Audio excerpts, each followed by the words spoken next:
When you're pregnant, people feel duty-bound to share advice, warnings, delivery horror stories, and more.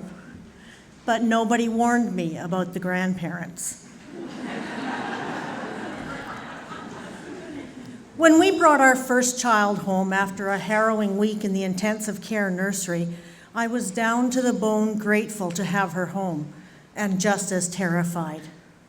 When I asked my mom for advice, she said, "I don't remember, it was 20 years ago."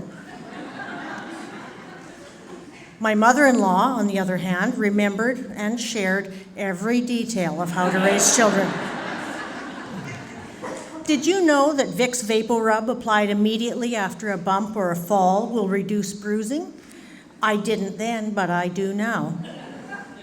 But I still don't believe keeping a baby's feet warm will prevent colic.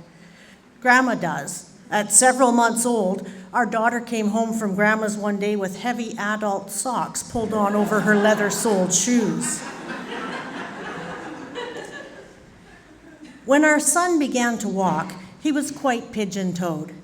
Remember those wooden ducks you pulled on a string and their feet went around each other? That pigeon-toed. The specialist said he'd had his legs crossed at the ankles in my womb. Grandma said I'd put him in the jolly jumper too much when he was younger.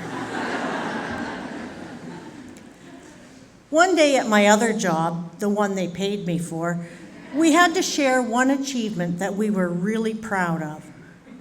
I said my greatest accomplishment was also the bane of my existence, raising 3 children to think for themselves. So when a visiting grandma was pressuring our then teenage daughter to stay home for a fish fry, my daughter said no thanks, she had other plans. Besides, she didn't like fish. "But Grandpa caught it," Grandma said, to which my daughter replied, "That doesn't make it taste any different." We taught our children, don't blame God for churches, and encouraged them to ask questions. For a grandmother brought up in a sheltered, somewhat isolated environment where the priest was the ultimate authority, that was, well, heresy. It's a good thing she wasn't there when my second daughter asked her grade 2 catechism teacher, "Why did God make Jesus a man anyway? It just gives men another reason to think they're better than us." Her wise teacher pointed out that Jesus was an early feminist, treating women as equals in a society that didn't usually value them, and added, "Maybe in the second coming, Jesus will be a woman." We didn't tell any of the grandparents that their grandchildren now include a lapsed Catholic, an agnostic, and a pagan. As their mom, I just care that we raised good people. But you'll understand why we didn't immediately inform the grands when we learned our older daughter was bisexual. But as she grew to adulthood, we realized our silence was doing both her and them a disservice. One grandma had gained some understanding of queer issues from discussions in her church. The other one's first response was, "We'd still love her, but I don't think they should be able to get married or anything like that." I asked, why not, if they found the person they wanted to spend their life with? "Well, you get married to have children." "So if you and Dad hadn't been able to have kids, you would have just lived together all these years?" "Well, no."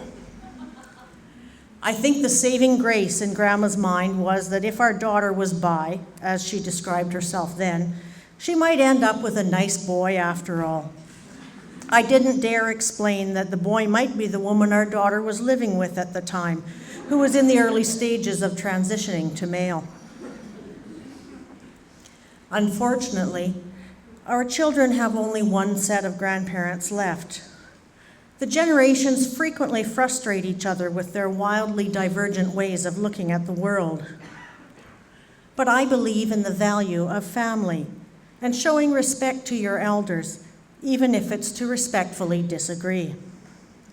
Just as nobody warned me about grandparents, nobody told me about my role as interpreter between them and our children, explaining their backgrounds and resulting opinions to each other, and weaving them together to create one family tapestry, a fabric that celebrates differences and shares important history, that builds understanding and strengthens love. Our children are on their own now, but I've learned that translating between generations is an ongoing role. I imagine it will continue until they have no grandparents left.